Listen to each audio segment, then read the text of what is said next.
What else was I going to say? I think we've kind of covered it. There was something, but it couldn't have been too important.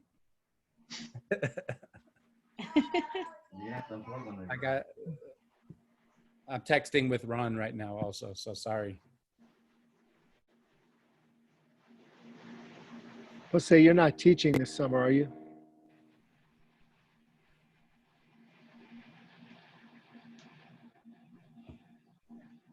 He's on mute. You're on mute, Jose. Sorry. I am teaching, yeah. It's been nuts with the kids here. My son just had a tantrum. He got really mad at me. He's like, you always have work. Actually, this is what's happening to me. Tons of it. Everything. Yeah. It's going to keep happening until next year. Yeah, exactly. No sign of ending. Yeah. How old is your son, Jose?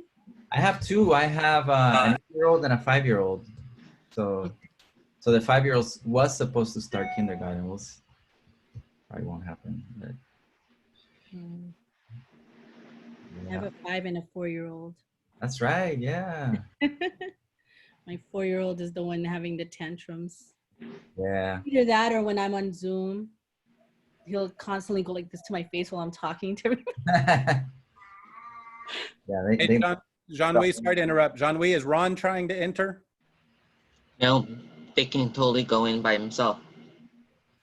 Say what? I already resent the invite. Okay, he says it says please wait. Did you just give him a general invite then? No, it looked like he may have to register for it. That's the reason why. But if he checked his email, the K went to thesis@gmail.com. He should have an email coming from Layla. Tell him to click on that one.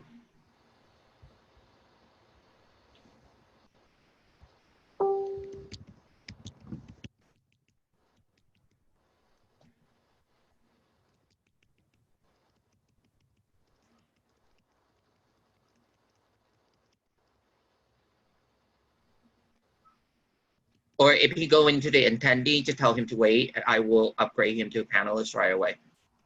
He says he clicked on it. He says he clicked on whatever it is that we sent him. No.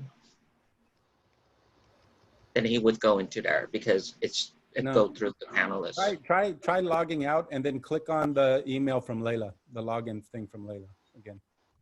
Just close that window.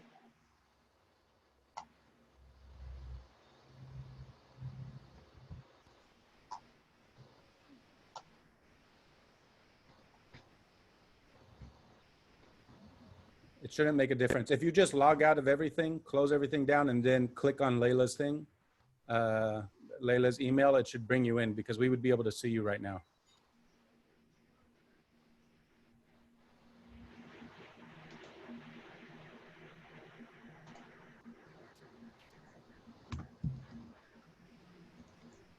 Okay, what's your wife's name? He's gonna pop up as his wife's name.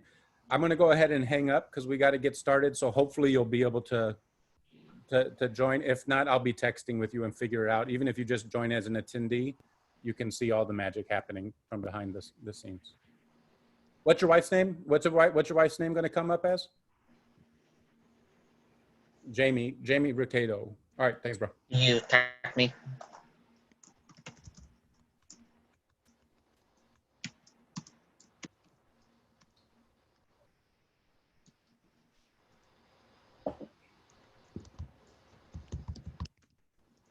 So I think we're good, Jean. We just let us know when we need to be censoring ourselves.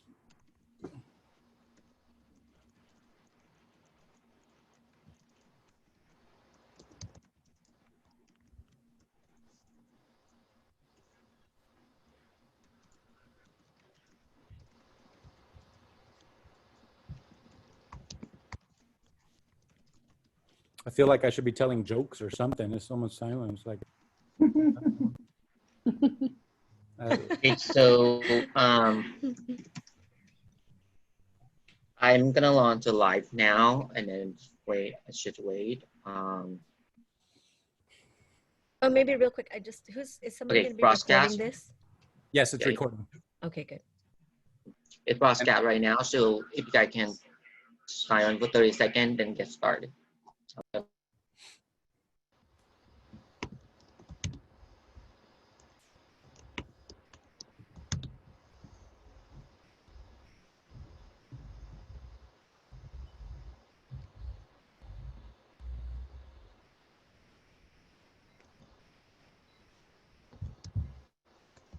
All right. Well, I was told to hang out for 30 seconds, but honestly, I wasn't counting. So everybody, welcome to another Friday evening of political education. Super excited again to be able to have another really amazing panel. Those of you who know me know that I'm always really interested in kind of the connections between the local struggle and the efforts that we make locally. You know, in Southeast San Diego, and how those struggles are really similar, not only around the United States, but in other countries as well. And in some of the conversations and the classes that we've had leading up till tonight, you know, it's always been inevitable about a comment or somebody speaking about things that are happening in other countries. For example, the Philippines, Brazil, and the occupied territories of Palestine. And so today we invited some, you know, some scholars who I've heard amazing things about that I think will be able to really kind of open up that discussion for us. As you all know, when we do political education at Pillars, we don't have a particular ideology. It's not about this is the right way of thinking about the world, but really creating an environment that we can begin to think critically about a number of different issues and think through these issues and kind of broaden our understanding. If there was an ideology, it would be shit is complex. So please, everybody, you know, join me in welcoming this amazing panel. And I'm going to hand it off to Dr. Danny Widener and DJ Kuttin Kandi to help facilitate this evening's political education classes. Thanks, Khalid, and welcome everyone. I want to just share my enthusiasm and happiness to be part of what I hope will be a really wide-ranging and helpful conversation for everyone who's trying to get a grasp a little bit on the conjunction between our long histories of struggle and the present moment we find ourselves in. What we're going to do, as generally, is ask each of the panelists to introduce themselves a bit, just give us a little bit of a sense of how they come to these questions of race, policing, state violence, American empire, with a little bit of perhaps a background on the particular area that they engage and study, and how these issues seem to be coming together in this present moment. So with that, I'll ask our first panelist, who is Dr. Stuart Schrader, who comes to us from Johns Hopkins University in Baltimore. Be more it is in the house. Who's, well, I won't say anything else. That's the name, and I'll let you introduce yourself. Thanks so much. It's really great to be here. This is something I've been looking forward to. So yeah, my name is Stuart Schrader, and I teach at Johns Hopkins University in Baltimore, Maryland. Johns Hopkins is an institution with a very complicated history that intersects with some of the issues that I think we're going to talk about tonight.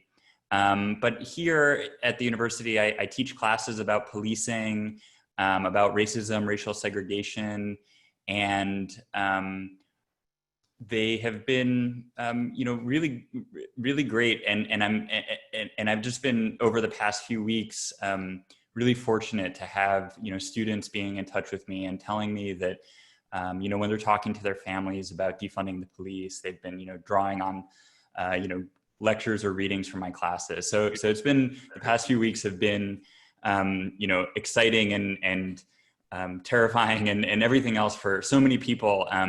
But for me, you know, they've been particularly in some ways rewarding because I've found that my students have been, you know, going out into the streets and protesting and engaging with the issues. And so I'm really happy to bring some of my ideas to you today. And just the last thing I would say is that I work on, in my research, I work on policing in US empire. I wrote a book that came out last year called Badges Without Borders.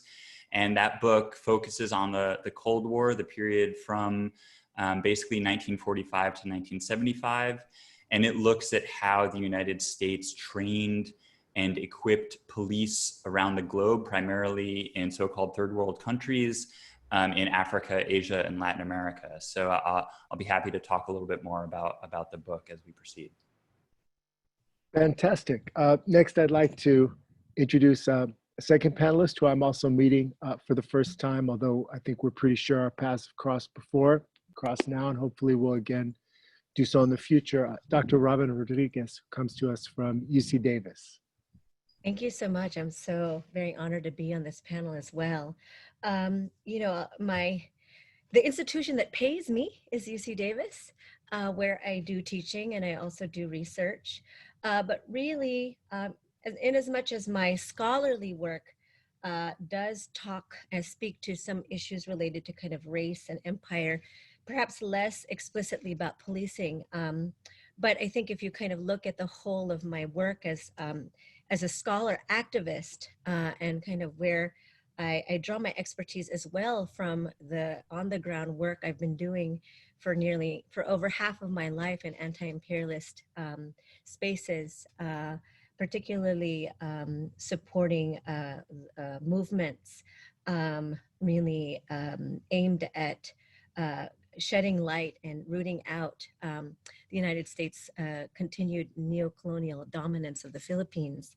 That's really where my work kind of on policing, I think, kind of emerges, or sort of my expertise, if you will, having worked with groups like the Critical Philippinic Scholars Collective, where we did early work in the early 2000s already around the global war on terror, doing some work with the Malaya movement as well. So, you know, again, I think I come to the table with kind of multiple hats. I think it's, if you were to just do a search on my academic CV, it might not seem so straightforward why I come to here. But if you look at my activist CV, it's very, very much appropriate that I be in this space.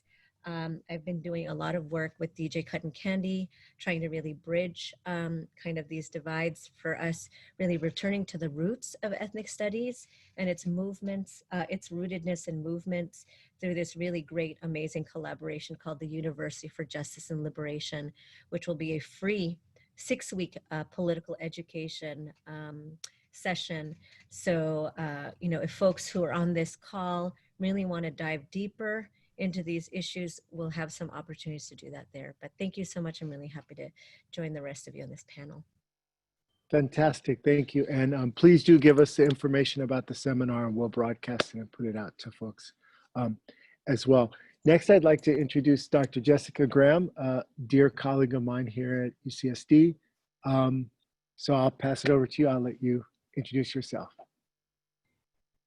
Hi, everyone. Yes, I'm Jessica Graham. I teach in the Department of History at UC San Diego.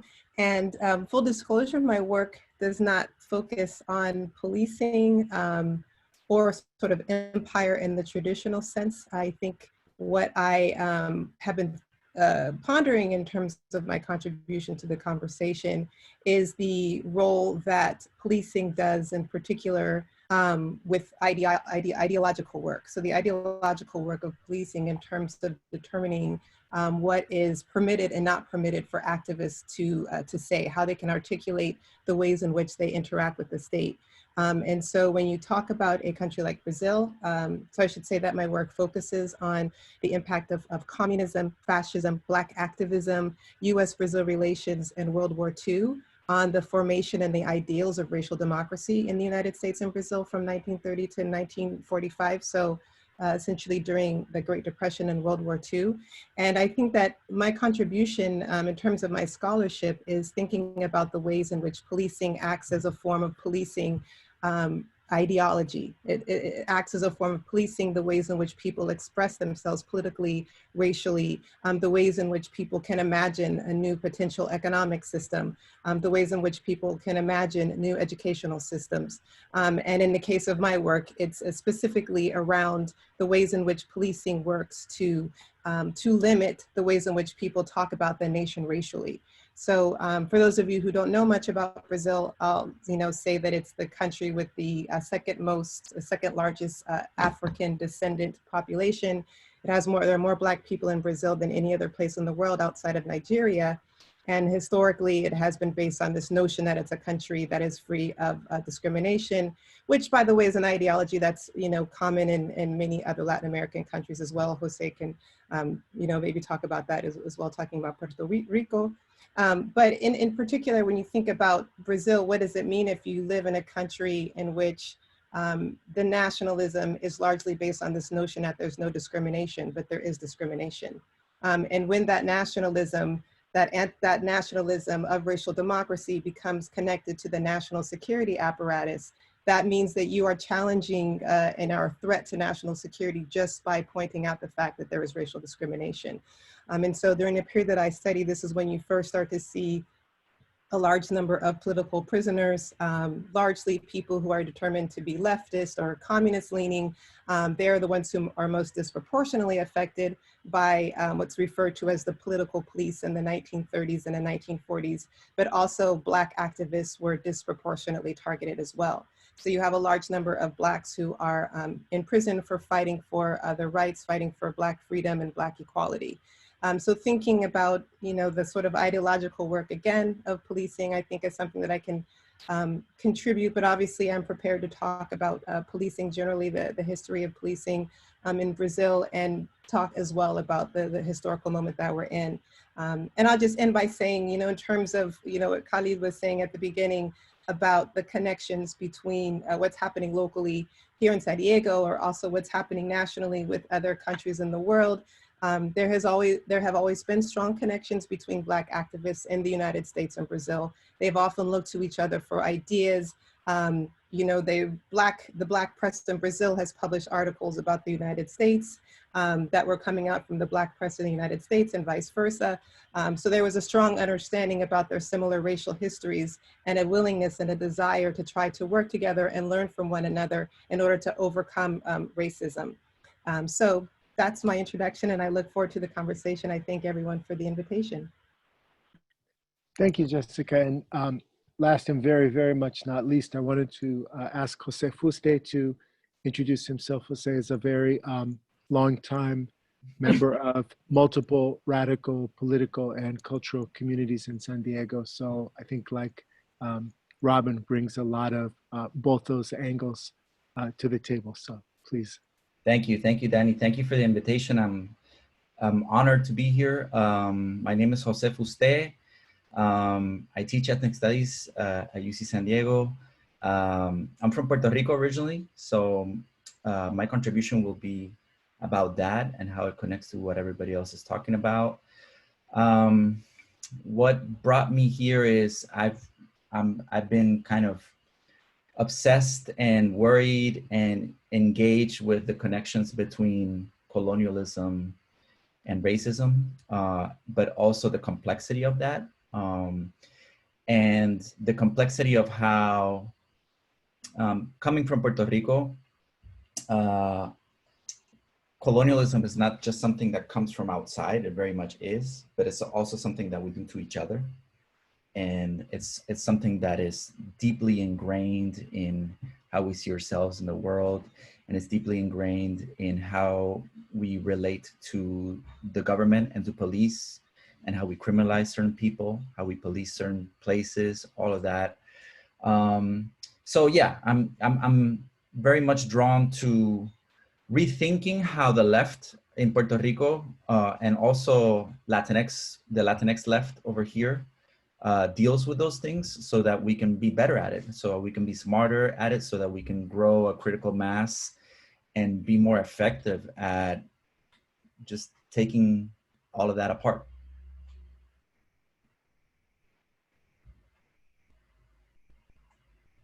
Wow, thank you, everybody. Such an honor and a pleasure to be in company with all of you to really unpack what does it mean to to have policing in the world. And each of you already laid out like policing in so many different ways and how they take shape, whether that's through the empire or whether that's through how we police one another and criminalize one another through all of these contexts. So with that being said, we're gonna start with this question on how scholars often use 1898 and the so-called Spanish-American War as a point of departure for talking about race and American empire. Can you, and you kind of spoke to hints of this, but how can you talk about your areas of focus and of linked histories in race, policing, and US interference in the lives of folks living in other countries, and what does that look like in the specific countries that we're all sharing here, from Brazil to Puerto Rico to the Philippines and here in the States? Kandi, do you want to pick somebody to start? That's true, huh? Let's start. Oh yeah, let's start with you, Jose. You know, kind of going with that context of the 1898 backdrop. So I have 10 minutes to answer that, or should I? Do you want the 2-minute version or the 10-minute version? I know it's a long history to unpack and all in one, but, you know, just give it your best shot, you know, and I'll let you know when we want to move to I'll let you know when we need to move to another person. But I think give it a good 3-minute range, you know? Okay. Okay. So Puerto Rico, some people call it the oldest colony in the world, right? 1493 to present. It used to be a Spanish colony until 1898, and then it became part of the U.S. empire along with Guam. This is also when Hawaii was annexed through a coup after a bunch of Americans settled there. Also the Philippines, which was a U.S. colony for almost 50 years until right after World War II. Right now, there are, I mean, this is also a question about what is a colony or what counts as a colonized place in the United States, right? Obviously, there's settler colonialism and you have indigenous populations that are still dealing with that, right? And you have tribal areas like reservations that have diminished rights, etc. In addition to that, a lot of people don't know this, right? But there's also overseas colonies. The US still has overseas colonies. Sometimes we think that that's something that used to happen, you know, centuries ago or decades ago. So Puerto Rico is the most populous one, right? Right now it's 3.1 million. When I grew up there, it was actually 3.9 because so many people have left because the economy is so bad. So that's the most populous one. In addition to that, you have US Virgin Islands, you have Guam, you have American Samoa, and you have the Northern Mariana Islands. So that's important because we have to keep in mind that those places exist. The people that live in those places, they don't have representation in Congress. They can't vote for president. In the case of American Samoa, they're not even US citizens. They're not even allowed to be US citizens. Those places are way poorer than anywhere in the United States. So the poverty rate in Puerto Rico is about 50%. Nationally in the United States, I mean, I don't know what it is now after COVID, but normally it ranges around 15%, right? The poorest state, which is usually Mississippi, it's about 25% under the poverty rate. So in Puerto Rico, it's 50%. In most of these other overseas colonies, it's about the same. Similarly, in Native American reservations, most reservations hover around that range, right? And this is important because if you add all the people that live in those places that I mentioned, you already have about 5 million people, which is more than the population of half of US states. Now, this is important because we tend to think, we tend to ignore these colonial subjects, these colonized populations, because we tend to think that they're small, right? But it's not a small population, right? It's more than half of US states that live in places with diminished rights and also without the ability to have local autonomy, local control over their political and economic affairs, right? And just dealing with the consequences of colonialism, right? So that's 3 minutes, Kandi. I don't know if you want me to get more into it, but we can talk about the connection between that and policing. No, you have a few more time. Okay. I'll drop in about a few more minutes, so I got another Good. So you have to think about colonialism and racism as kind of doing this this dance, this never-ending dance. It's kind of like a yin yang, although that's not really what a yin yang is supposed to be for, but they're mutually imbricated, right? You can think of it as a two-headed monster, although it also has a third head, which is capitalism. And it's important to think of them separately, right? Because if you're an indigenous person in the United States right now, you're concerned, sure, you're concerned about racism, but you're also concerned about sovereignty and land and displacement of yourself in the land of your ancestors.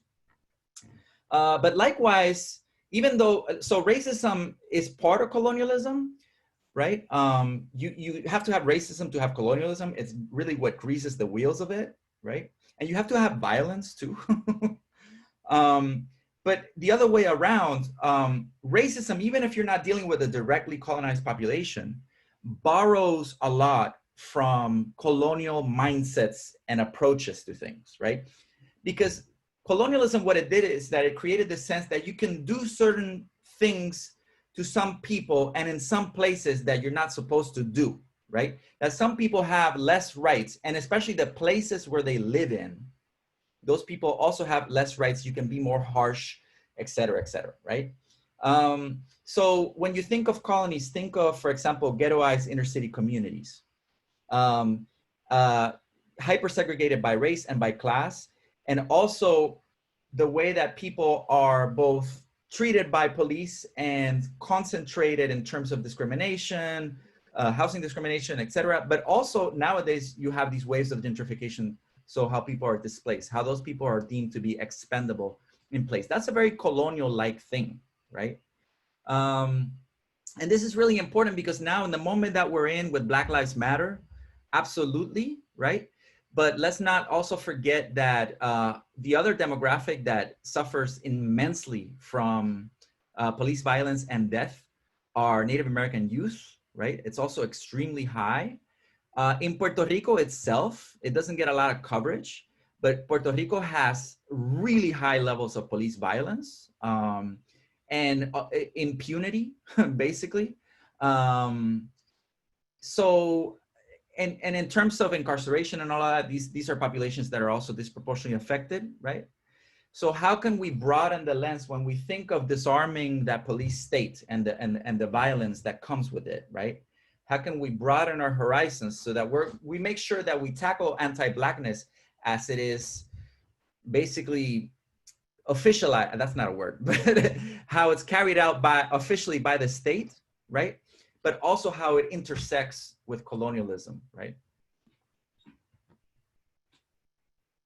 Wow, thank you so much for Jose, for all of that, because that definitely gave a good entry point into how unpacking colonialism and how it, in order to do colonialism and how to do racism, it needs colonialism and vice versa, and how it occupies mindsets and bodies and land, right? And then you also mentioned a lot of things in terms of indigenous sovereignty, as well as settler colonialism, and a lot of those things we hopefully get to unpack what those means for those who might not be familiar with those terms. Can I say one more thing, Kandi? Sure, yes, go ahead. So I like to think of, for example, whenever I think about Puerto Rico, I like to think of it as a limit case. And that sounds like a fancy word. What basically that means is, if this shit can happen in this place, it can happen anywhere, right? If this shit is allowed to happen in this place, it can happen anywhere. To me, like the ultimate limit case is Palestine, right? Globally, if that shit can happen there, it can happen anywhere, right? That deprivation of any kind of humanity, right? And that in the intensity of that kind of colonialism.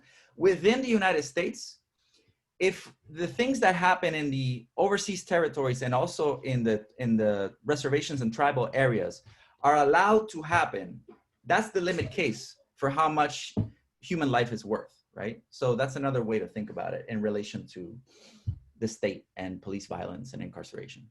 An important way to look at that, because it definitely does happen, right? So that, which brings me to Dr. Robyn Rodrigues and talking about the Philippines in the context of the same question, with these connections with Puerto Rico, and as we know, the history and the ties of the history of that, and I'll let Robyn kind of bridge those connections together. in the global context of empire, along with what's been going on in the Philippines. Thank you, Kandi. Just to kind of bring it back to the theme for this evening, right, of global policing. What does it mean that the United States is a global police, right? Especially if we think about kind of policing as, global policing as, kind of, if we have to visualize it, right, the boot on the neck of the people of the world.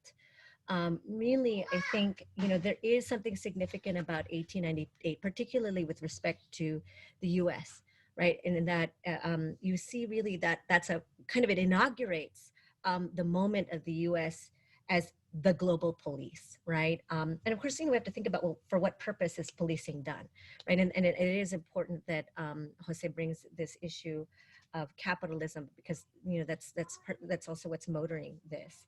But I wanted to speak specifically to kind of the ways in which the question was raised, which the way I understood it was really kind of, it might help for the audience to kind of think about the ways in which race or white supremacy and global policing kind of manifest, and how they manifest in this inaugural moment in 1898 and what it looks like in the context of the Philippines. Just a couple of examples. Jose said it really well, that racism, or in another way, kind of white supremacy, greases the wheels of colonialism. In the context of the Philippines, for example, just the justifications that were made for the colonization of the Philippines. The notion of the white man's burden. Some of you may have been familiar with this term, of this idea of the white man's burden, which people might kind of popularly kind of think about that notion as somehow the burden of white people to kind of civilize the savages, the brown and black savages of the world. Well, what's really interesting and I think notable is that the term white man's burden is actually the title of a poem written by Rudyard Kipling that was specific to justifying the colonization of the Philippines. I think that's very crucial. Other ways in which kind of white supremacist kind of logics kind of undergird did US empire was even just kind of the representations of Filipinos. There are numerous books that we could probably drop information in the chat, and I'm sure there's other folks. I already see names of people who are far better or have more knowledge than I probably in these areas, but there are numerous books that kind of just look at the ways in which the Filipino bodies were represented during the moment of colonization, and the ways in which Filipinos, there was a kind of the US had a difficult time in ways, and at times borrowing from the racializations of Native peoples, at other times borrowing from kind of racializations of Black people. So the ways in which, at least at the turn of the century, the Filipino was kind of figured in the American imagination, and the justification again for the colonization of the Philippines, really kind of rooted in these white supremacist logics. Just in terms of what actually happened, the Philippines had a very short-lived kind of moment of freedom, like the Puerto Rico, also colonized by the Philippines, had been waging revolution against, or colonized by the Spanish. It had been raging kind of revolution against the Spanish, and it's at the moment of kind of Philippine independence that the U.S. comes first promising to actually be an ally, a kind of convincing Filipino revolutionaries that it could actually serve as an ally because of the U.S.'s purported kind of anti-colonial history, against the British, and then of course quickly turning around and becoming colonizers themselves. Lots of things, just again about the Philippine-American War that then ensued. Because Filipinos, if they had already raised arms against the Spanish, then raised arms in resistance to the Americans, and the United States, many of the people who, the very soldiers who were participating in the dispossession and genocide of Native peoples here, many of these veterans were the same veterans who went to the Philippines. Torture techniques that have since been used by the U.S. on many other peoples around the world, like the water torture that gained a lot of attention during the War on Terror. which of course is still ongoing, but really kind of at the height of it in the early 2000s, invented against Filipino revolutionaries. Again, there's so many other kind of examples, but again, I think, the Philippines is also a very interesting site. Particularly when you're looking at kind of, Jose talks about the millions of people who continue to be under the yoke of the United States as a colony. And what does it look like in the context of the Philippines when you have over 100 million people under the yoke of the US, but as a neo-colony? And this is where it becomes really incredibly complicated when you have Filipinos who really are doing the work of policing other Filipinos for the purposes of ensuring US interests are preserved, because their own interests have been tied very closely to US interest. And that's very clear in this context too, with under the Duterte administration. Just even the fact that what we're seeing is just this thousands, tens of thousands of Filipinos are being killed by the Duterte regime. There is a reason for, that it's a drug war that was, if it launched, this should be familiar with US audiences. These kinds of technologies that were used in the US ultimately as a means of controlling poor people, right? As a means of containing, we could go on kind of just about understanding why the war on drugs was launched when it was. Because you could really see Nixon was kind of where the, was initially launched a war on drugs. Reagan launches it later in the US. Let's not forget both, this is happening at the time also when people of color, Black people, were rising up, right? In movements so much akin to today.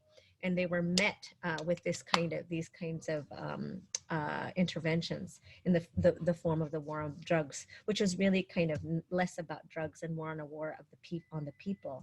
So, I just kind of wanted to make those kinds of connections for those unfamiliar, because one of the things we've struggled with, frankly, as those of us who've been trying to do this work of really raising kind of this awareness of the ways in which US imperialism has worked in the Philippines, is how even among so-called progressives or self-identified progressives, frankly, the Philippines falls out. And I think that's precisely the work of what imperialism can do, and what happens when neocolonialism and empire can disappear. Even in the Puerto Rican case, I thank you, Jose, for reminding us that this is a country that has colonized millions of people that are still colonial subjects. There is a way that, and why global policing as a framework becomes so important is because this is how we render visible the kinds of violences that have slipped, from our view, and that we need to center in our view, because truly, if we understand the ways in which policing is working against Black bodies, but also the ways in which it's insinuating itself and sort of with so many other bodies, we'll never be able to really get rid of this problem, right? Which is a very, very deep rooted problem. And so it does require of us, white supremacy is highly organized. Empire is highly organized. So we need to be too. And we need that quality of mind, that critical analysis to weave these understandings together if we're really going to go after the problem of our times.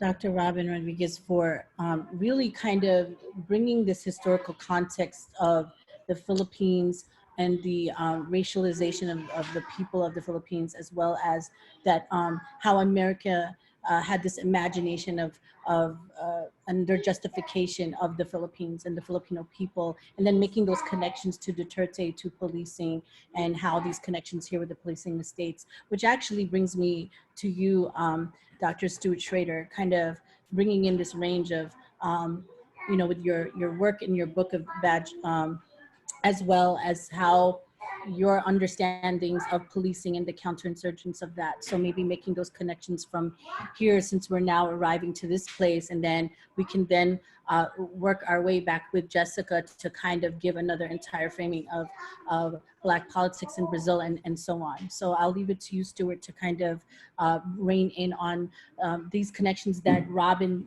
landed on. Yeah, thanks so much. This is really fantastic. And maybe I can go from, in some ways, go from the Philippines to Brazil in what I'm about to say. So, just to pick up on two threads, from Dr. Rodrigues and Dr. Fuste, the United States at the end of World War II, granted independence to the Philippines. Of course, there had been a really long struggle for independence in the Philippines. And part of the policing apparatus that the United States built in the Philippines was to prevent and control the independence movement. And when World War II ended, of course, the United States was victorious, and the Nazis had been defeated, the fascists in Italy had been defeated, the Japanese Empire had been defeated, and the United States kind of looked around the world and said, well, we don't think that the way we are going to become the leaders of the globe and the leaders of capitalism on a global scale is if we replicate some of the traditions of these, defeated powers. Now, there were empires, European empires. France had an empire, Britain had an empire, and those were allies of the United States, but they were weakened, of course, by the war.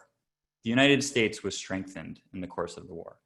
So the United States makes the decision, high-powered elites in the White House and the State Department, they make the decision, and of course this is a complicated history, so I'm simplifying a bit, but they make the decision that they're going to, grant independence to the Philippines, and they're going to start working with other countries that are now becoming independent through their own decolonization struggles, and they're going to try to make allies out of them.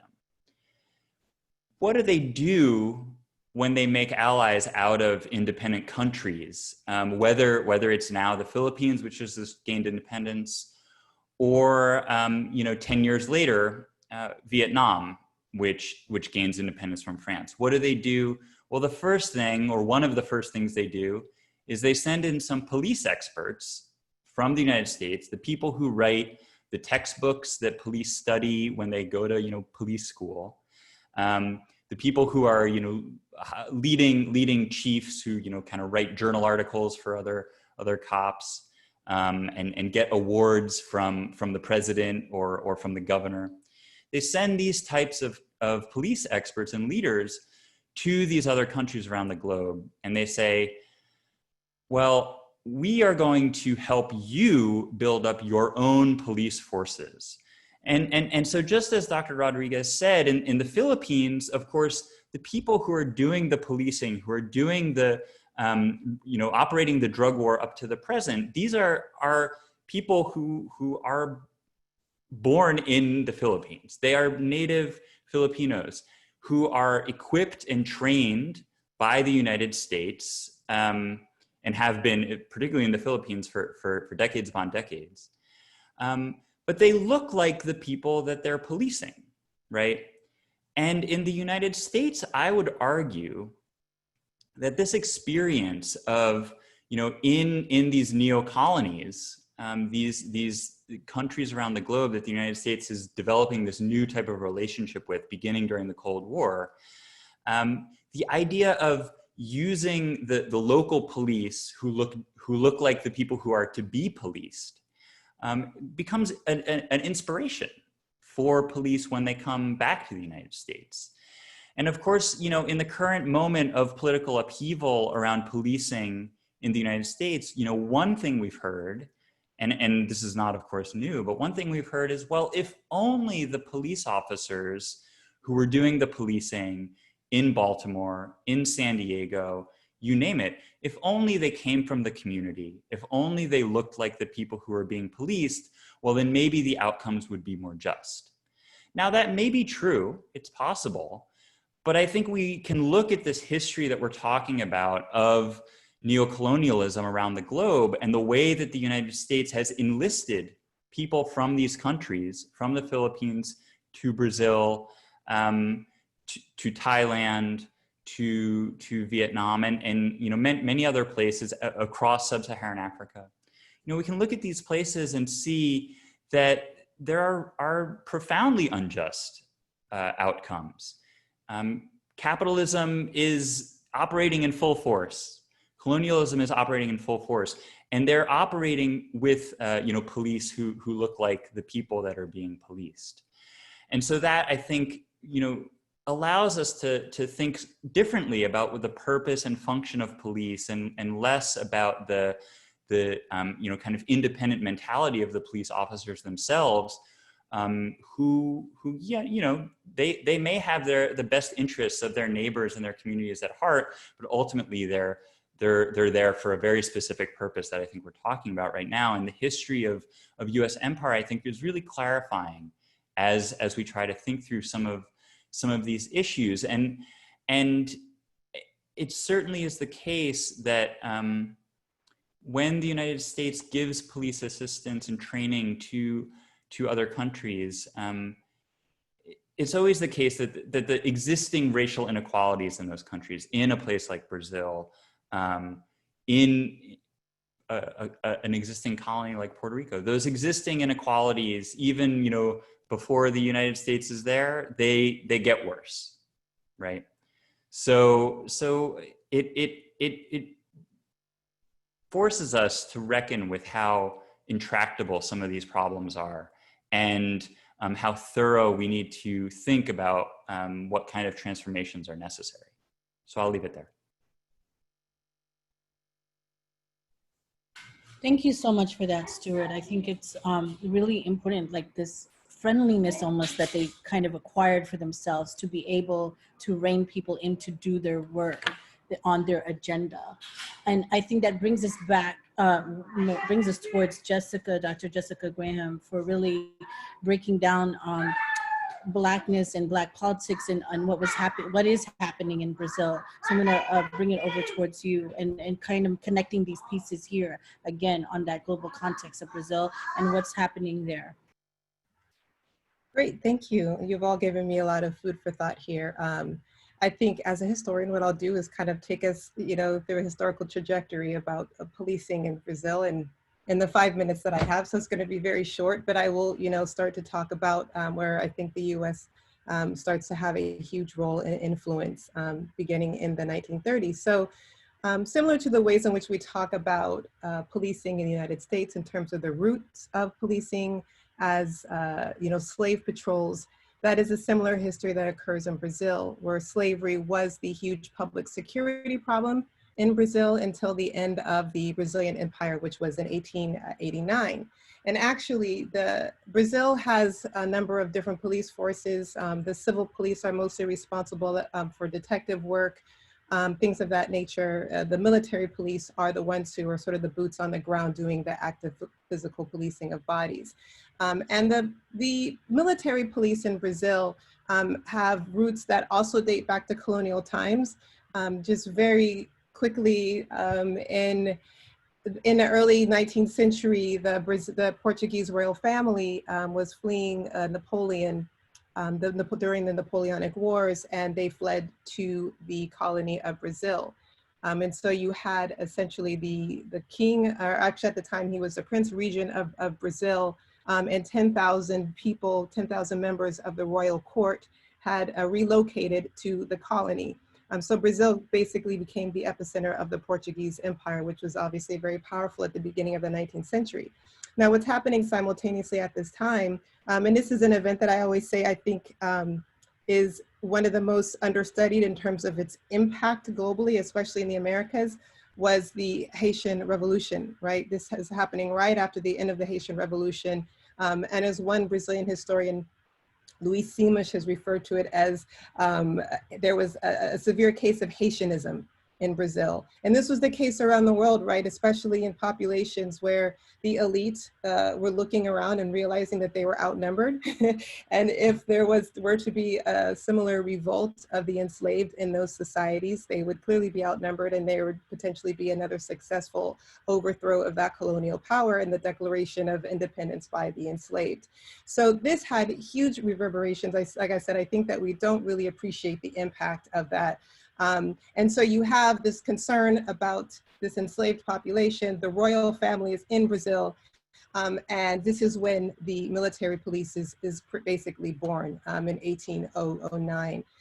So the idea of suppressing Blacks while protecting the property of the small group of elite was basically the mission of the military police in Brazil.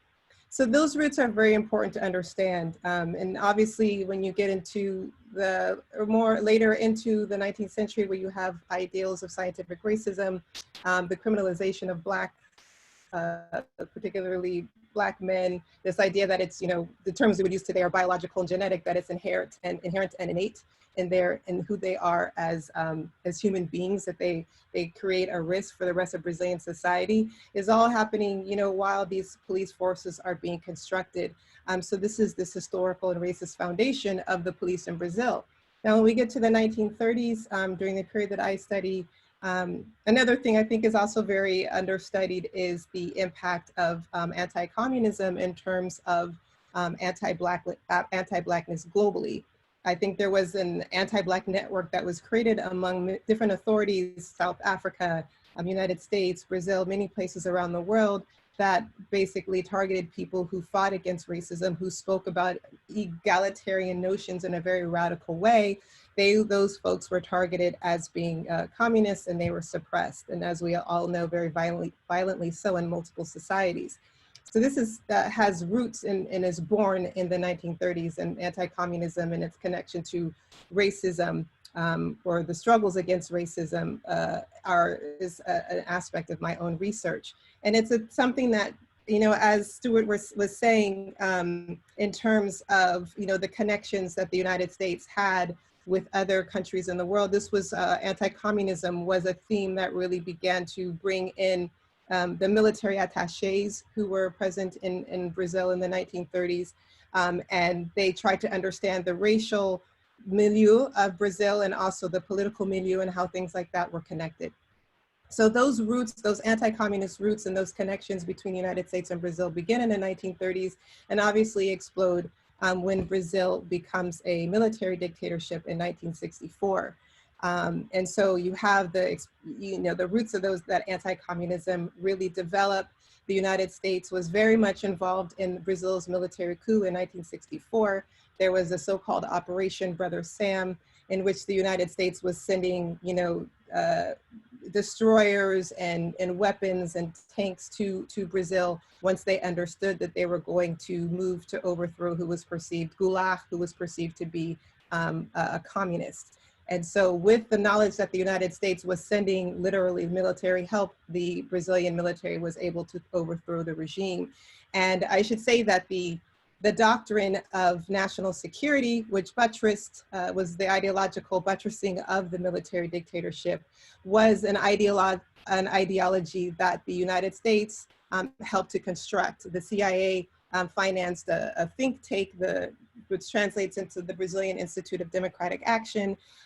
French and US military advisors were also very active in helping to formulate this idea, which defended and justified the military dictatorship by saying we're protecting the country against communism.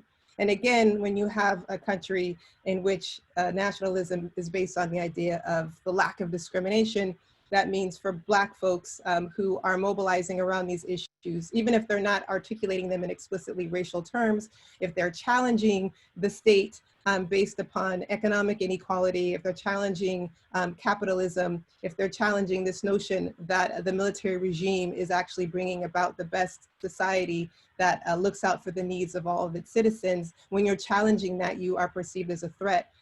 So you have another class of, as I mentioned before, in the 1930s, the first kind of big group of political prisoners.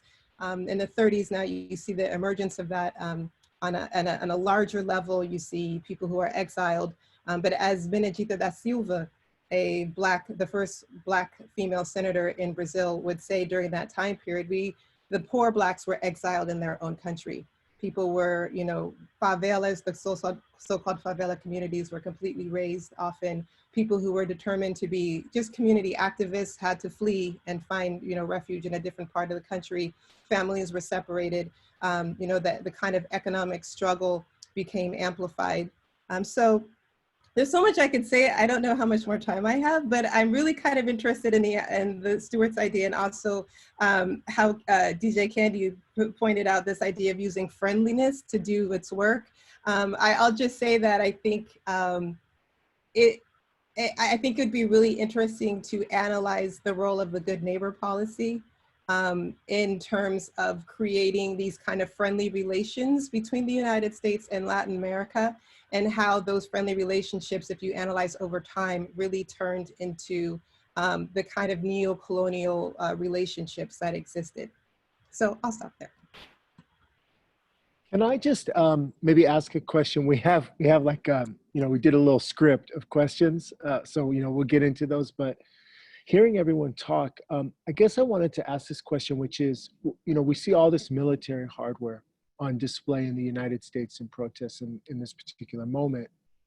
From what I hear, oftentimes we talk about that in regard to the US Army, and the US Army specifically donating this stuff to these local departments. But hearing all of you speak, it seems to me like maybe part of the conversation about the militarization of policing needs to happen at the level of talking about policing abroad. And so I guess would like to hear a little bit maybe about, at least especially for the folks who are on, in our audience and on the call, what do the police look like in the Philippines or Puerto Rico and Brazil? I mean, do you see the kind of cancerous metastasization, is that how you say that word? Where it's very difficult to distinguish between whether someone is a policeman and a soldier, or is that something that maybe is not as present in those places? Just curious again about how we think about the police as opposed to the Army, and what role that plays in the conversation. I guess just real quick, I mean, it's not even just that you can't distinguish the police from the military. And then now, there's also just vigilantism. So the police, the military, and sort of vigilantes, just to kind of quickly answer that question. And in the Philippine case, we're approaching nearly 30,000 people who've been killed in this drug war. And it's been a range of types of actors, just as I suggest. And so, and I can drop into the chat just a couple of references for folks so that we have some time for other responses as well as other questions. Can I take a quick shot at that? When I grew up in the 1990s in Puerto Rico, take San Juan, which is where like half of the population lives, right? Race and space are kind of different from the United States. It's less noticeably segregated. It's more kind of like mosaic. It's not like you have like this side of the city is this people and that side of the city. And as a matter of fact, there was like a progressive governor that thought that if you actively desegregated neighborhoods, the good customs, right, of the middle class would rub off on the poor, right? When I grew up in Puerto Rico, I grew up in a middle-class neighborhood near a public housing project and behind a Section 8 building. And it was war. There was an open declaration of war against working-class poor neighborhoods.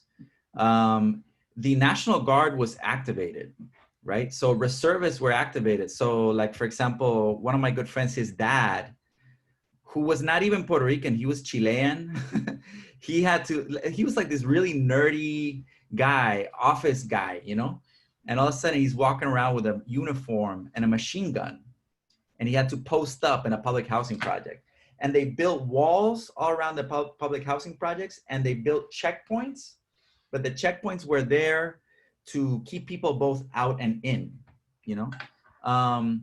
In Puerto Rico, they tend to think of themselves as places where those things don't happen. That happens in the Dominican Republic, or that happens in Cuba, but it's not that different, right? Because again, it's a limit case. And that's the relationship that people have had with the police since the beginning of American colonialism and from Spanish colonialism too.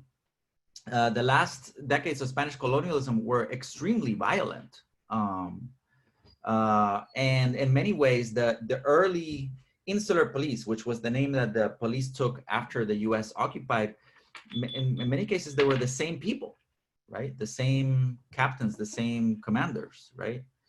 So there's been that cat and mouse game with the police, right? And like you said, they're also enlisting locals, right? And it's just a really, yeah, it's a really violent affair.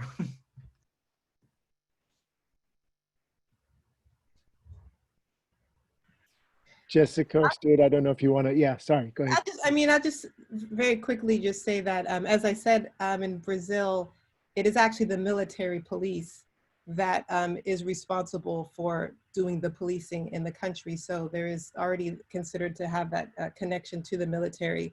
And also pointing back to something Stuart said earlier about conversations of, you know, the benefits of having police come from particular communities. I believe the majority of the military police in Brazil are people of color, who are, you know, basically, as Black activists would say, are the agents of this major and massive Black genocide that is occurring in Brazil at the hands of state violence.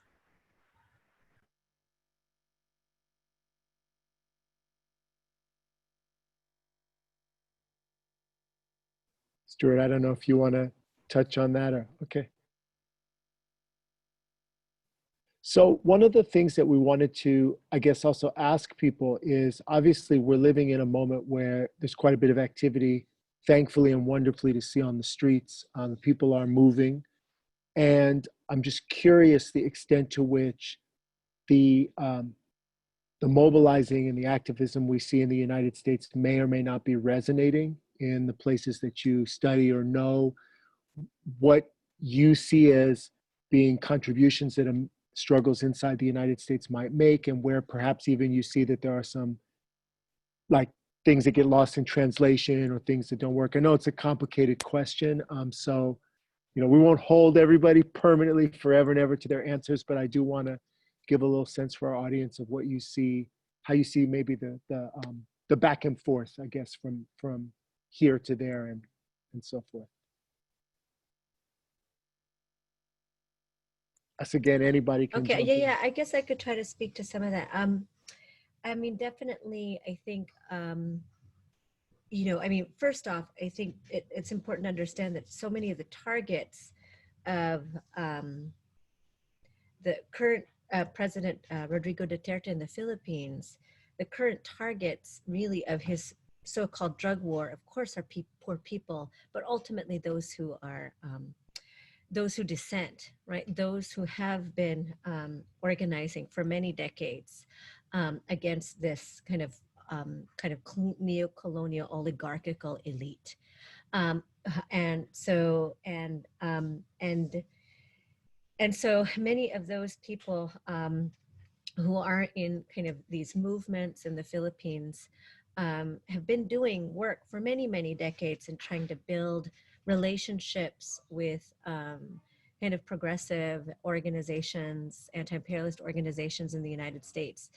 I think it's not easy work to do. I think the cross-border labor solidarity in a meaningful way. I mean, I think there's lots of stuff that can happen on social media, but there's something else that happens when you're kind of engaging in space and time around and in coordination around kind of shared campaigns, for instance. And I know that in the past, there have been kind of different sorts of mobilizations. Because again, you know, this moment is not just this moment, right? This is a moment that for many of us is not just now. The fight around, you know, kind of policing and kind of white supremacist violence has been going on for many, many years. So I guess I'm saying, I think that there has been lots of different sorts of exchanges. Some of it has been literally cross-border of people trying to share. Oftentimes the people doing the sharing are biracial, multiracial Filipinx and Black folks who are also been drawn into kind of radical movements connected in the Philippines and have done the actual traveling. I even count my own child who is in the Philippines right now, who is mixed race, Black and Filipinic, who has literally participated in these exchanges. And some of the, you know, I think part of it is a lot, on one hand, in the Philippines, it's been hard to really, really grapple with understanding how white supremacy and anti-Blackness operates in the Philippines, even amongst those who are progressive, really grappling with the fact that empire, imperialism, US colonialism in the Philippines was deeply racialized. It's not quite in the same way in the language there, I think, among progressives, though I think that's also changing, which is also good. Meanwhile, I think there's still this work, but I think this is an example, just this forum is an example too, of the ways in which many of us who've been doing this work have been trying to always, provide these lines of connection across time and space, because we need to do this work in this way. I worry, I've said this many times, and for some who might have heard me say this again, what I worry about, I think folks, especially when social media might be your primary mode of political engagement, is history is as much as you can scroll through a feed. And that worries me, because I think that that's when we lose sight of kind of what our targets ought to be when we're talking about this work of really rooting out, white supremacy. Thanks for that, Robyn. And the need to root things out and these, the ways in which we got to look at these lines of connections, which kind of also brings me back to this question of, because I can't help but keep thinking back to what Jose was saying about if it could happen here, it could happen anywhere. So in this moment, and I direct this question towards you, Stuart, is like this present moment could be one of rising resistance to state violence. And so in that, why is the global context of policing so important? Because I think we can see all these, not even hints, like direct things happening here and escalating with the, and Danny mentioned the riot gear, right? So all of these things, like what are these, why is now, especially more than ever, to the discussion of a global context of policing so important? Yeah, thanks. That's a really good question. I mean, I think one thing that we've already kind of put on the table is this convergence in the way that police are operating and the types of gear that they're using, their tactics. The companies that are supplying arms to police, they're multinational companies. It's like, in some ways, as much as I love to be critical of the United States, some of these companies are, they're bigger than the United States in some sense. Brazil, for example, is exporting tear gas all over the world. The reason that Brazil makes so much tear gas is because some of the folks that I study in my research went to Brazil in the 1960s and said, hey, tear gas is a great weapon. You should try it out. And the Brazilian, military police said, you're right, this is great, but we don't want to buy it from you. We want to make it ourselves and build up our own domestic economy. So you see these kind of catalytic linkages between, U.S. firms and the global economy, the kind of security commodity economy. And it's massive, it's huge, the tentacles reach all over the place, and they cross borders, they crisscross borders. In Baltimore right now, I talk about this all the time. In Baltimore right now, there's a surveillance plane that is constantly flying over the city at a very low altitude. You can hear it every single day. I hear it every single day. This surveillance plane is using technology that was developed for the war in Iraq. And we think, we don't really know all the details, but we think that it's basically being tested on Baltimore, on a city that is deeply racially segregated, and a majority Black city. We think it's being tested, and it may be, redeployed to Iraq or to Afghanistan in the future. So some of our ideas that, I think are common among many scholars, that technologies gets tested in the colonial laboratory and then deployed at home. Well, actually here, it might even be the reverse, where it's being tested at home and will be redeployed to the colonial laboratory. So all of these these really complicated webs and networks, you know, they exceed our grasp and our understanding just because they're so vast, and no individual can really make sense of all of them. So I think that just kind of points to the need to work collectively and work together and really think together and bring our expertise from our different parts of the globe into conversation so that we can really create a map of how all of this is working.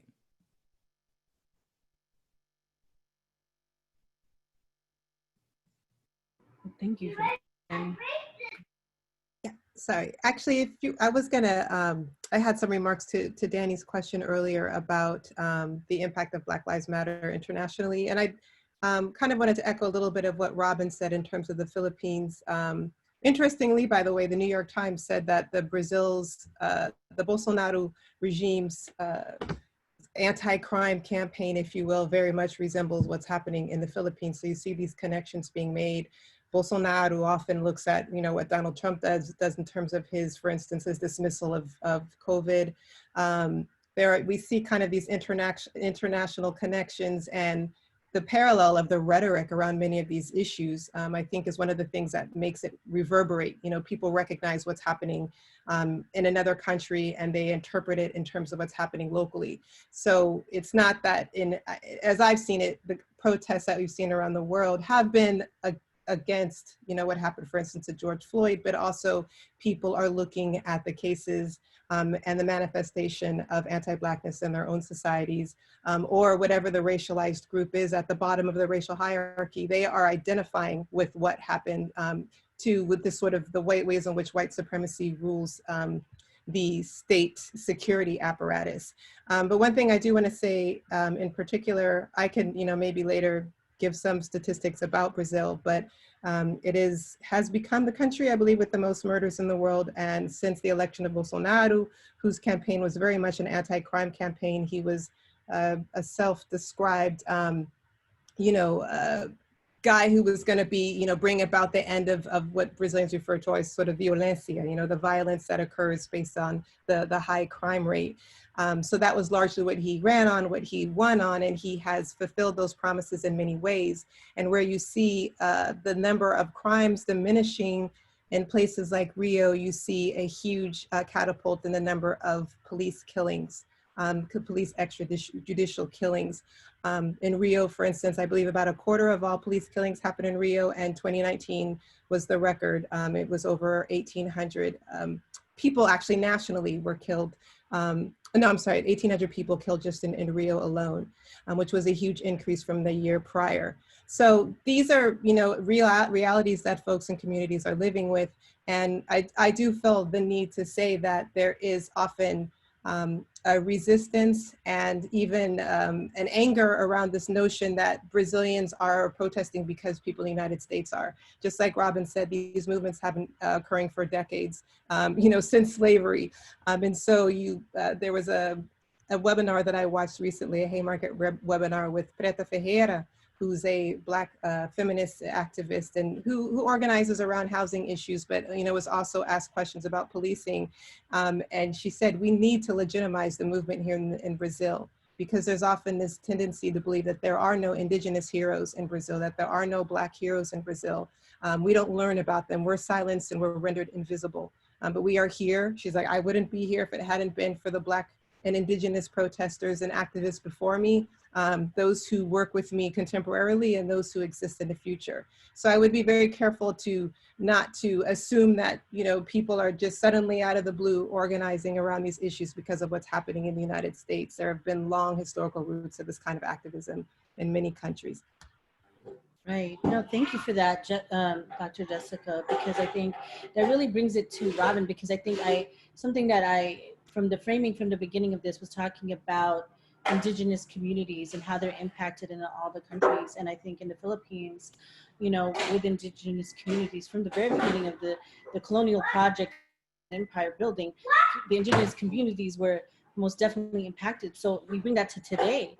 How is it happening now with Duterte and the impact of the policing on the Filipino people who have been uprising since long before People Power 1, People Power 2, dating back again to the Spanish-American War, and then coming here to now?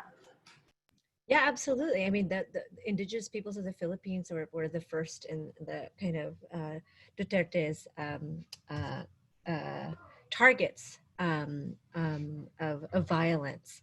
And, you know, let's be clear, it's because they have engaged in armed resistance, you know, against encroachment by mining companies, you know, fighting for sovereignty, you know, really being able to kind of truly, genuinely exercise their democratic rights. I mean, so absolutely, you know, indigenous peoples in the Philippines have been at the front lines of the anti-colonial struggle, and that is a through line, and they continue to be engaged in armed struggle, and have gained, you know, many, and have been successful. And again, part of the violence of the Philippine state is because indigenous peoples have been, you know, successful in some instances at really kind of staving off multinational corporations and being able to build autonomous institutions to preserve their cultures,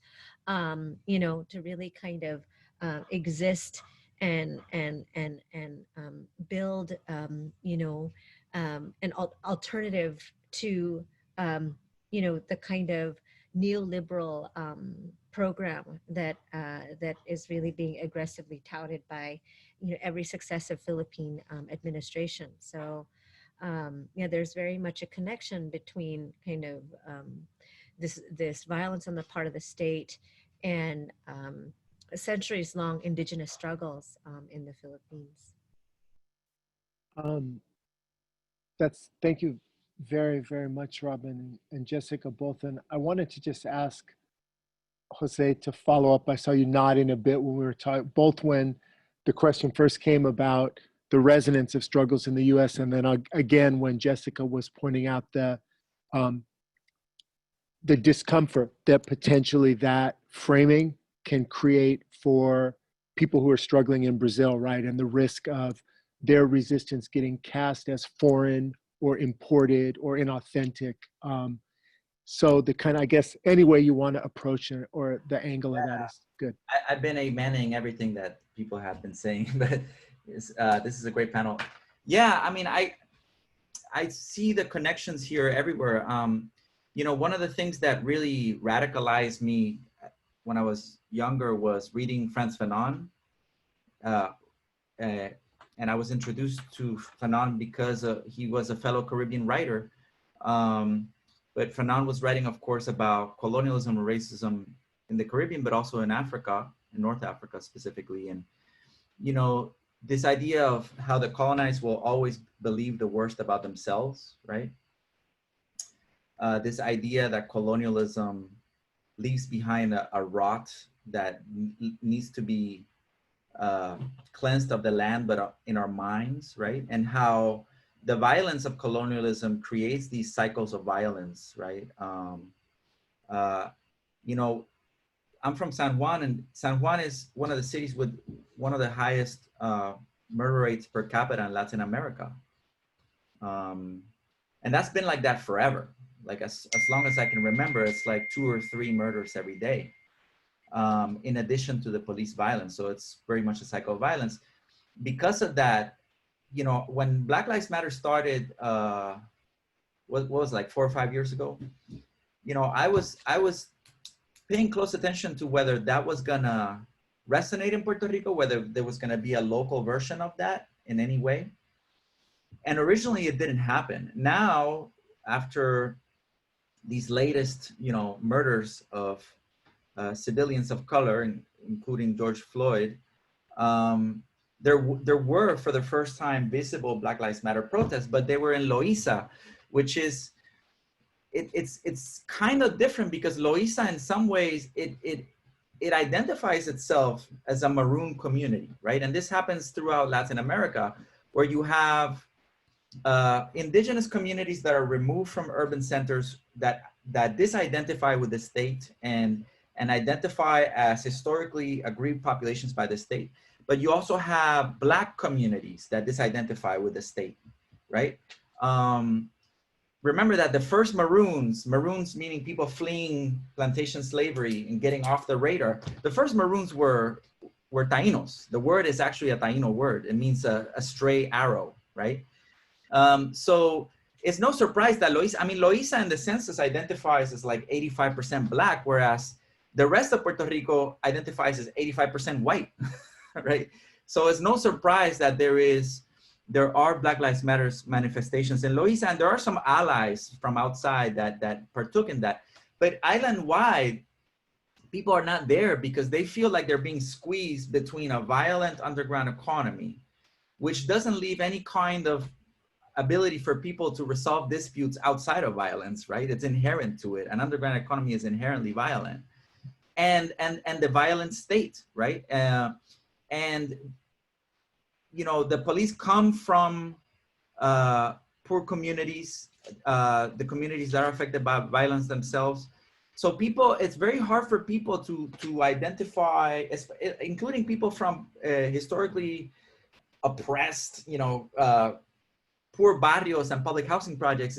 I think it's very hard for them to identify with Black Lives Matter. It's also an issue of how race works differently in Puerto Rico, and it's much more gradated. I mean, there's anti-Blackness, but there's gradated anti-Blackness, and there's colorism, and there is, you know, aspirational whiteness, and people obsessed with aspirational whiteness and aspirational Americanness. And I hope that we're reaching a pivotal moment. You know, last summer with all the protests against the governor, there was a lot of police violence that caught a lot of media attention. And there was a little bit of pushback there, and there's always been like the ACLU, you know, they do work on this. And so there's a small contingent of people that work on, you know, denouncing police abuse. Also, the prison industrial complex works differently because Puerto Rico is so broke that they don't have money to put that many people in prison. So, which also increases the violence because that's also how punishment is meted out, you know.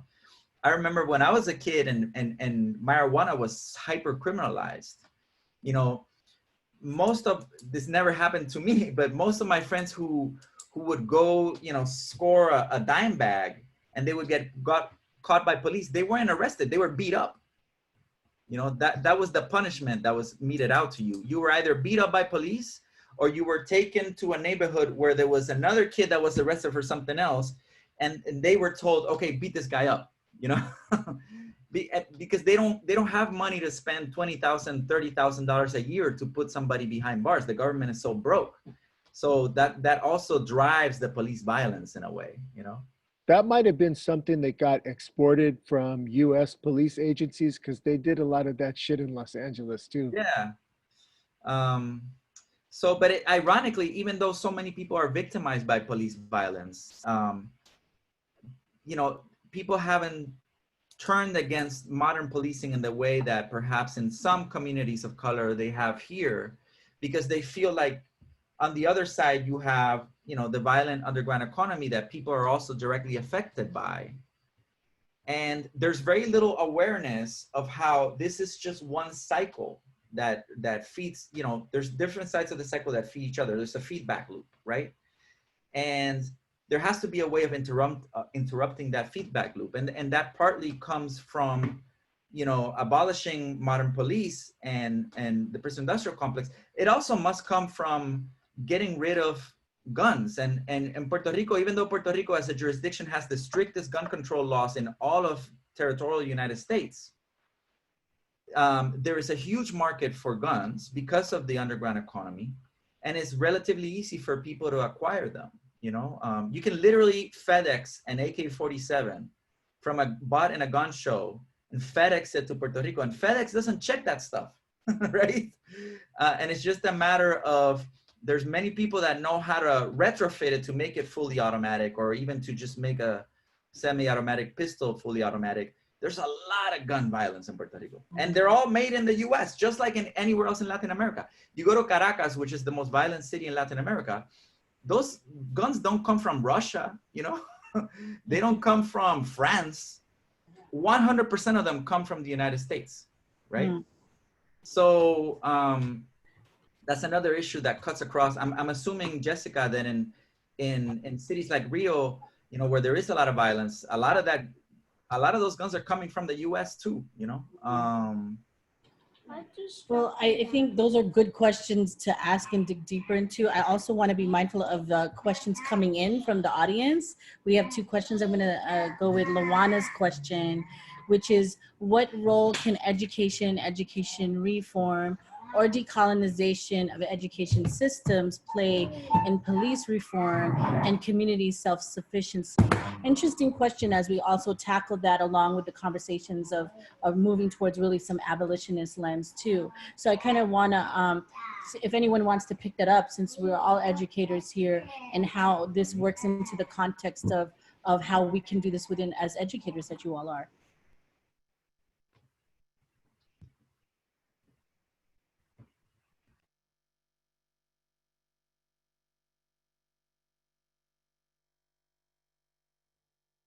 I mean, it could be anybody. Anyone want to pick it up? Don't you know? Yeah, I think there are a number of Black activist groups in Brazil that deal specifically with education. UNEAFRO in São Paulo is one of them. In fact, Douglas Belchior, who's one of the leaders of that movement, was here in San Diego in February, giving a talk at San Diego State. And I think that there is a realization that the public education system in Brazil is just horrible. And you know, there was a time during Lula's administration where a law was passed that the schools were forced to actually teach Black history, or in particular the history of Black resistance in Brazil, because that had been completely excluded from the curriculum. And again, this is a country, as I said, that has more Black people than any place in the world outside of Nigeria, and Black people were just absent. You learn about Zumbi, who was, you know, leader of a big Maroon society, going back to what Jose said. I believe the largest Maroon society in the Americas existed for 100 years. I mean, really, there are only a couple of people that, you know, folks would learn about. So just having that, the ability to understand not just sort of the role and the contribution of Blacks in Brazil, but the history of resistance, understanding all of these themes that we've been talking about today, how white supremacy works, how neoliberalism creates these inequality in society that creates a class of folks that are racialized to be permanently existing in the sort of economic sphere, if you will. I think that all of these kind of forms of education and Black activists realize are really critical in order for people to be able to accurately kind of evaluate and analyze what's happening in Brazil. And we saw with the election of Bolsonaro that there was a significant number of people of color who voted for him, partly because, as I said, he sold himself as the anti-crime guy, and the people who are the most victimized by crime in Brazil are people of color. So it was a rhetoric that really resonated with them. But there's obviously kind of a disconnect between someone who has very anti-Black policies in every way possible, and someone who's claiming that they're going to bring about, you know, the end of crime or violence in Brazil. So that is really points to the need for education for people, again, to kind of understand the history of these forms of inequality, to understand how they operate and function in today's world, and to be able to then be sort of more proactive citizens in terms of bringing about and eradicating these forms of inequality, understanding what the targets should be, the folks that they should be aligning with, and not actually having the skepticism that many Blacks in Brazil have, to be honest, of Black activists. Again, if you're in a country where, you know, you're not supposed to be talking about racism, there is also often suspicious, even among Black folks, of Blacks who are talking about racism in very radical ways, right? At least in the Brazilian context. So the understanding, the education that the children would need to have in order to be able to mobilize to appropriately deal with these forms of inequality would be, and again, as I said, and is recognized by many Black activists as being really fundamental and should be a primary goal and objective of any movement.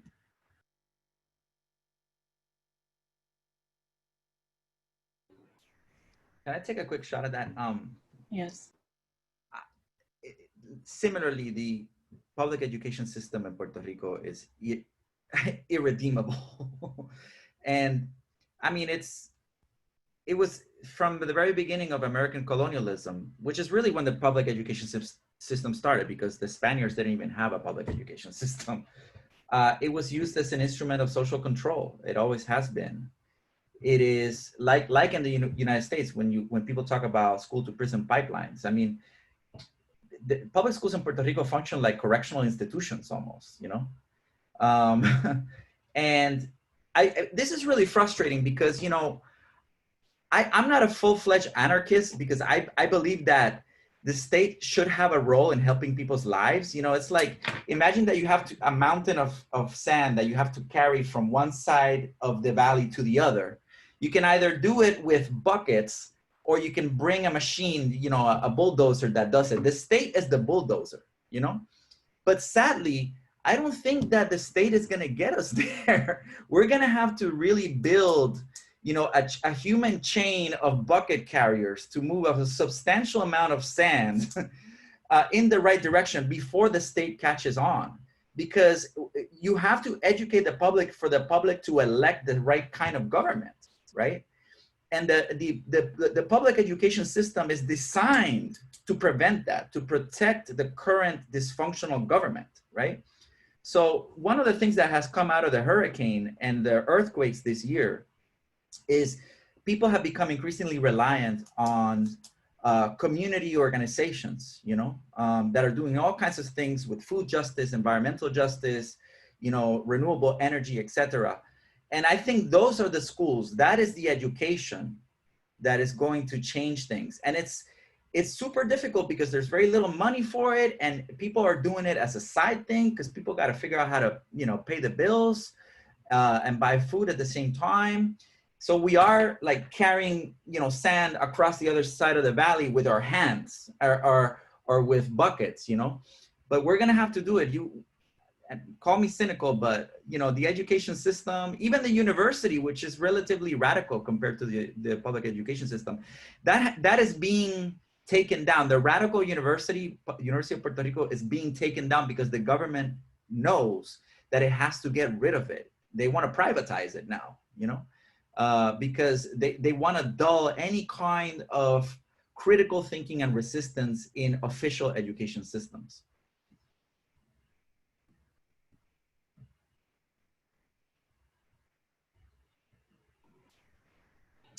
I'm looking at the time. Anybody else? And then we could, maybe Danny may be closing to like wrap up questions too, right?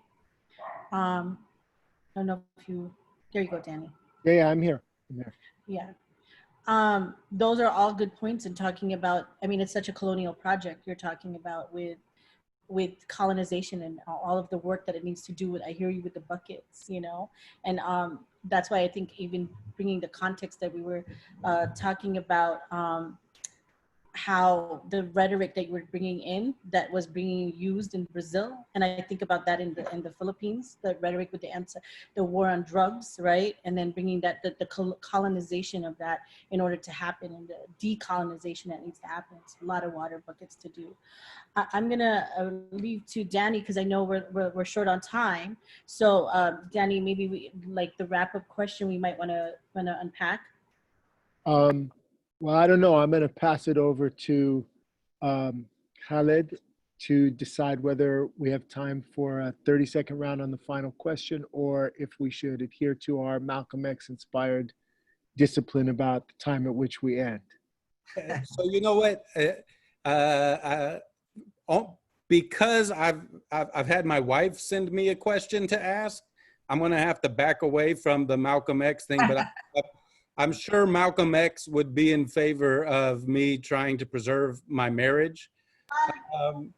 But there was a question about, I'm looking for it now. Maybe somebody else can bring it. The question, oh, where did it go? It was here. Did it go somewhere? It's for Dr. Graham. So my wife is from. Okay, I sent, what happened in part was I typed an answer and that caused it to disappear. So Jessica, we got a question. I think this is well, I'll just ask it. We got a question about Marielle Franco. I'm going to interrupt real quick one more time. I'm a horrible person. Robyn has to leave because she had a strong cutoff at 7:30. Robyn, thank you so much for joining us. We really appreciate Thank you so much. And again, I invite everybody, maybe Kandi share our, the University for Justice and Liberation if folks want to keep doing this work. My quick answer, 30 seconds. I guess for me, this is the kind of education we need. And it's less about prison reform and more towards working towards liberation, really, because that's where we need to get.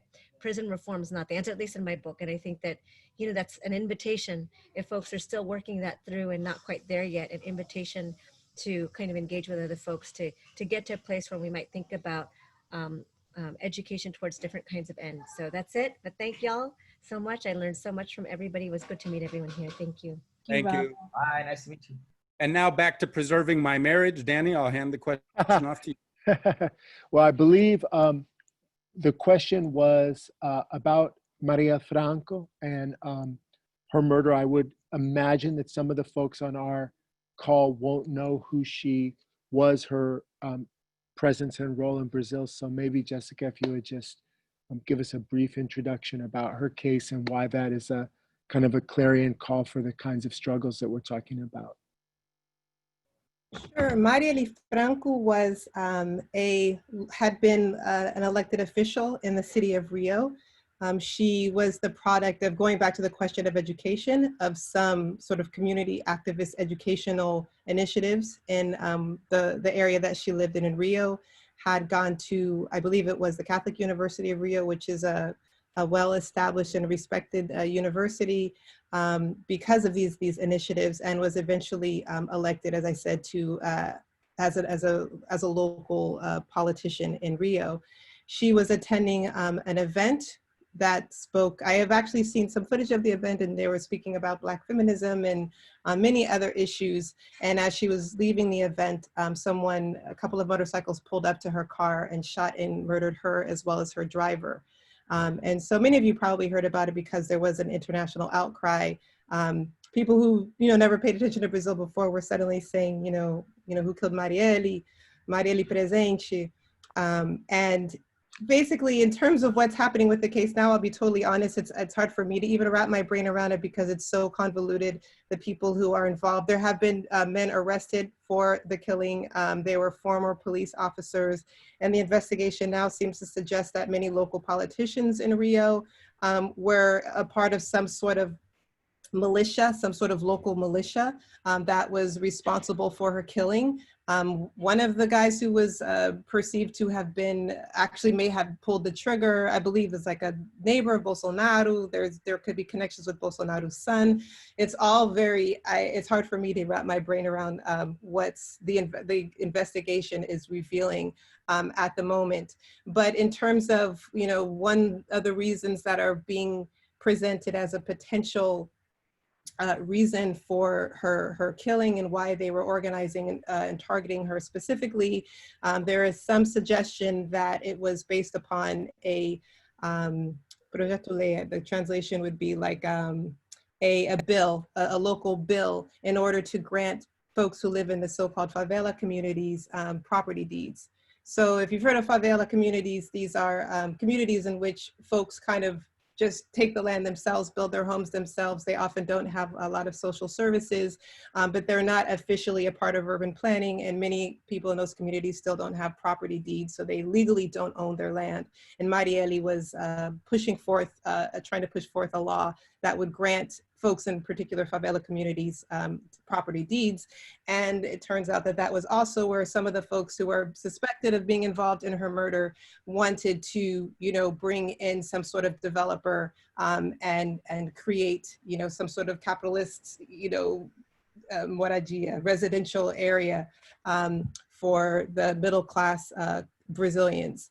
And these are, much of this is still sort of speculation. The investigation hasn't completed, but these are the things that are circulating around why she was targeted. And it was, such a huge shock to so many people because it's very difficult and has been difficult in Brazilian history to see an Afro-Brazilian woman assume power in the way that she did, an Afro-Brazilian who represented the needs of the Black community For instance, some things that one of the other policies that she fought for was for single mothers, well, not just single mothers, but for the daycare centers to stay open until late at night, because she understood that in many of these communities where there were single mothers who went to work and had to take public transportation 2 or 3 hours to and from work, they could not come home in time to pick up their children. So she focused on issues that really affected folks in the community in ways that other politicians have historically ignored. And again, as I said, because of these local and community educational initiatives, she was able to go to college and be in the position to be elected. So it's seen as a tragedy. And again, especially because it was happening in the context of the rise of Bolsonaro, who was someone who was very unabashed in terms of just having white men politicians and not having any sort of racial representation in terms of his cabinet, in terms of his government, and doesn't ever try to represent ideals of racial equality, and speaks actually very openly against racial equality, and is very openly racist in so many ways. The kind of parallel of the rise of Bolsonaro and the fall of Marielle, if you will, was something that really hit to the hearts of many Brazilian people. And again, was something that resonated internationally as well. Jessica, thank you. we're gonna move toward closing and wrapping up, but I wanted to ask Stuart, maybe a kind of, by way of moving us toward closing, you tell a long history, and it's a history, unfortunately, that isn't filled necessarily with a lot of popular victories.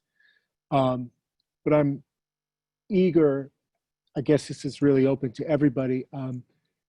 Are there moments of resistance abroad that people in the United States can take up and can look at and can learn more about, I think, to get a sense of how to push back against this kind of monster of state violence and militarized, aggressive, and racist policing?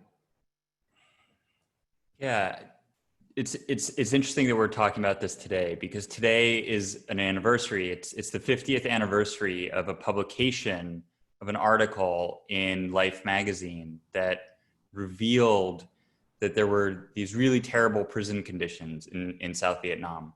And the prisons in South Vietnam, they were run by the government of the Republic of Vietnam, but they were basically funded by the United States. And there were U.S. advisors of the type of people that I look at in my research who were helping to operate these prisons. There were people held in what were called tiger cages. There were these really tiny cells, and people were shackled to the floor, and a bunch of people were crowded together in these tiny cells. And supposedly they were used for disciplinary isolation. So that in some ways they were similar to what, in a place like San Quentin would be called the hole. But instead of solitary confinement, they crowded a bunch of people in them, including teenagers. And so these photos were published on July 17th, 1970. And they were leaked by somebody who worked actually for Congress, for US Congress. Because this guy thought that there was basically going to be a whitewash in Congress, because Congress knew about it, but didn't really want to make a big stink about it. So he leaked the photos, and it ultimately led to, a real brouhaha in the media. And activists took hold of this story and really ran with it. And it was a moment when the peace movement, the anti-imperialist movement, the anti-war movement, and the decarceration movement, or the anti-prison movement, all kind of worked together. And, at the time there were people, members of the Black Panther Party who were saying, hey, you know what, these conditions in this prison in South Vietnam and the conditions in prisons in California are similar. And then it turned out that in fact, actually there was a guard from San Quentin who was working in this prison in Vietnam. And so these movements all kind of came together and saw a common cause. And ultimately the result of activism that focused on this issue, that really came into the public eye 50 years ago today, was that it helped to push the anti-war movement forward to end the US war in Vietnam. And it also specifically ended the program of assisting prisons and police in other countries that I focus on in my research. So Vietnam wasn't the only country that got this type of prison assistance. Other countries did as well. And that all came to an end because of the work of these activists who, they worked with people in Congress as well. And so that was a real win. It was a success. They defunded police. They defunded this prison assistance program. But of course, it's also a cautionary tale because it came back to life. That program was revivified in some ways, and today it's happening, on an even larger scale, perhaps than it was happening, back in the early 1970s. So it's an interesting moment to think about. It's an interesting anniversary, and it provides us with some lessons about solidarity and finding commonalities across different struggles. And it also, I think gives us pause to think about ways that, no win is a final win. There's always future struggles to continue because, these forces of social control and repression are not going to give up easily.